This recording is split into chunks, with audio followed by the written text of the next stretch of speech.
Pour sa toute première sortie officielle, Jean-Rosaire Ibarra, ministre de la Santé et de la Population, était ce 23 janvier au centre hospitalier universitaire de Brazzaville. Sur place, il y a eu une séance de travail et d'orientation avec la direction générale, les chefs de service, chefs divisionnaires et partenaires sociaux. Le professeur Jean-Rosaire Ibarra, qui est aussi cadre de la maison, s'est aussi imprégné des mots qui minent cet établissement sanitaire. Les problèmes, il les connaît. Il s'agit entre autres de la mauvaise gouvernance, la qualité des soins et prestations hospitalières qui ne sont pas à la hauteur et la gestion des ressources humaines. S'agissant de la gouvernance spécifique du CHU de Brazzaville, le diagnostic opérationnel révèle des faiblesses identifiées lors des audits récemment réalisés au sein de l'établissement et qui ont alimenté les crises de ces dernières années. Il s'agit entre autres d'une inadaptation aux technologies de la santé caractérisée par une absence de digitalisation des supports de soins et d'appui aux fonctions hospitalières telles que le suivi des dépenses hospitalières, le développement des carrières, la maîtrise de la gestion et de la logistique hospitalière. Concernant la qualité de l'eau et les prestations de services, les observations fréquemment faites à nos jours révèlent que la satisfaction des consommateurs, mieux des populations de soins, est peu réjouissante.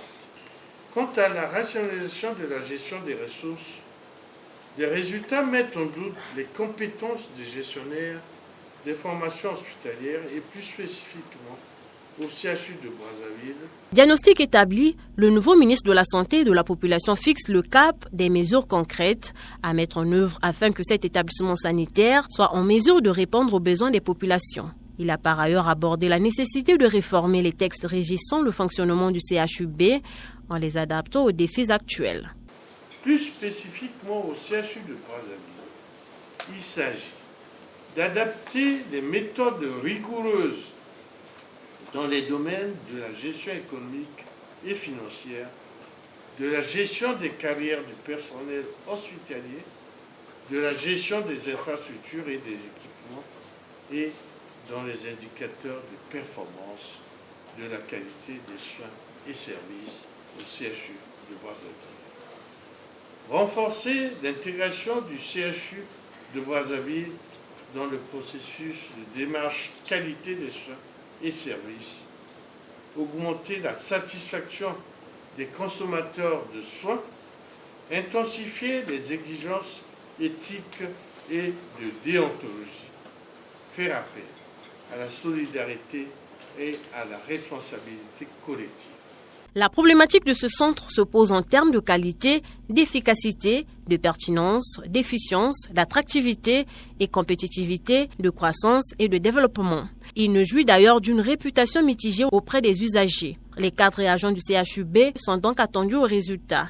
Il est attendu des agents des valeurs basées sur l'obligation d'assurer le service public, l'obligation d'obéissance hiérarchique, l'obligation de probité et d'intégrité morale, l'obligation de loyauté vis-à-vis de l'État, l'obligation de discrétion et de secret professionnel, l'obligation d'impartialité et de neutralité et l'obligation d'équité, j'en passe.